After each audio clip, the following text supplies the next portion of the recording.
सुप्रभात बच्चों आज हम लोग आपकी पाठ्य पुस्तक वसंत भाग 2 के 11वें पाठ रहीम के दोहे का अध्ययन करेंगे।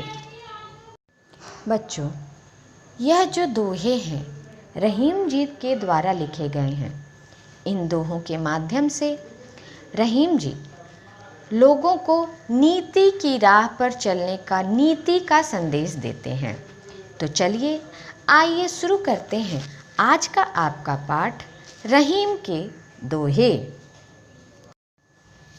पहला दोहा है, कही रहीम संपत्ति सगे, बनत बहुत बहुरीत, विपत्ति कसौटी जे कसे, तेई साचे मीत। अर्थात रहीम जी कहते हैं कि जब हमारे पास धन संपत्ति होती है तो हमारे बहुत से मित्र, बहुत से संबंधी बन जाते हैं, परंतु जो व्यक्ति संकट के समय हमारी सहायता करता है वही हमारा सच्चा मित्र होता है। मतलब सच्चे मित्र की पहचान उस समय होती है जब हम विपत्ति के समय में होते हैं। ऐसा रहीमदास जी इस दोहे में बताते हैं। दूसरे दोहे में रहीमदास जी कहते हैं, जाल परे जल जात बही, तजी मीनन को मोह, रहीमन मछरी नीर को, तौ न छाड़ती छोह। अर्थात रहीमदास जी कहते हैं कि मछली जो होती है वह जल से बहुत प्यार करती है, पर जल मछली से प्रेम नहीं करता। रहीमदास जी कहते हैं, जब मछली पकड़ने के लिए जाल को जल में यानी पानी में जब जाल डाला जाता है तो मछलियों के प्रति मोह को छोड़कर जाल जो है उससे जल बाहर निकल जाता है, लेकिन मछलियाँ जल के प्रति अपना प्रेम नहीं खत्म कर पाती। वे जल से अलग होते ही तड़प तड़प कर मर जाती हैं। कहने का मतलब है रहीमदास जी इन पंक्तियों में कहते हैं कि मछली जल से बहुत प्यार करती है, किंतु जल मछली से प्यार नहीं करता। जब जाल जल में डाला जाता है मछली पकड़ने के लिए तो जाल क्या होता है कि उससे पानी निकल जाता है, लेकिन मछली इतना प्यार करती है जल से कि वह जल से अलग होते ही मर जाती है। इसमें रहीमदास जी ने जल के प्रति मछली के गहरे प्रेम को दर्शाया है।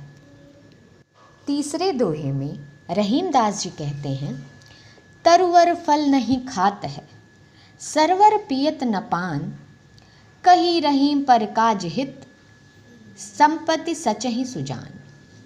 अर्थात जिस प्रकार पेड़ जो होता है वो अपने फल नहीं खाता, तालाब या नदी अपना पानी नहीं पीते, ठीक उसी प्रकार जो सज्जन व्यक्ति होते हैं ना, वे अपना जो धन दौलत संपत्ति होती है उसको खुद के लिए नहीं रखते, वो उन धन संपत्ति को दूसरों के लिए व्यय करते हैं। अर्थात उन धन संपत्ति से दूसरों का परोपकार करते हैं। चौथे दोहे में रहीमदास जी कहते हैं, थोथे बादर क्वार के, ज्यों रहीम घहरात, धनी पुरुष निर्धन भय, करे पाछली बात।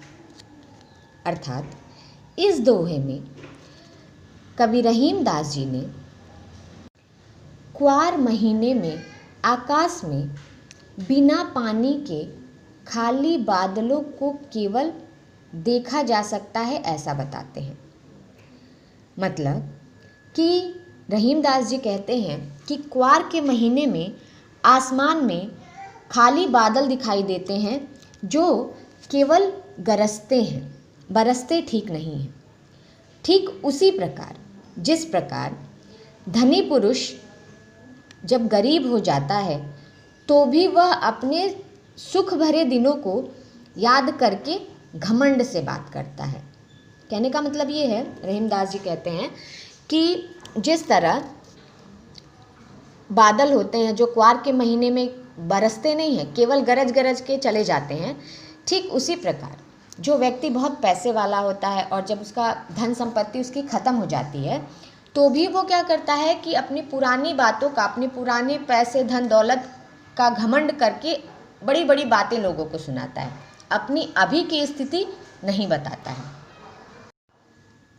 पाठ के अंतिम दोहे में रहीमदास जी कहते हैं, धरती की सी रीत है, शीत घाम और मेह, जैसी परे सो सही रहे, त्यों रहीम यह देह।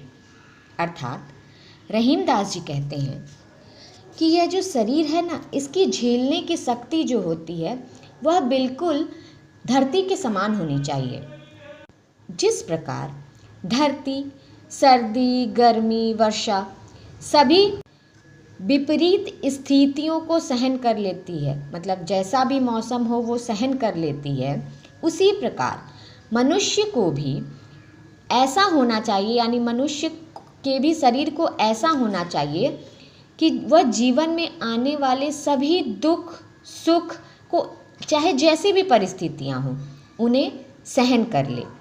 मतलब मनुष्य को भी धरती से, पृथ्वी से यह सीख लेनी चाहिए कि जिस तरह से वो किसी भी परिस्थिति को, किसी भी कठिनाई को आसानी से झेल जाती है, मनुष्य को भी दुख सुख चाहे जैसी भी परिस्थिति हो सभी को सहन कर लेना चाहिए।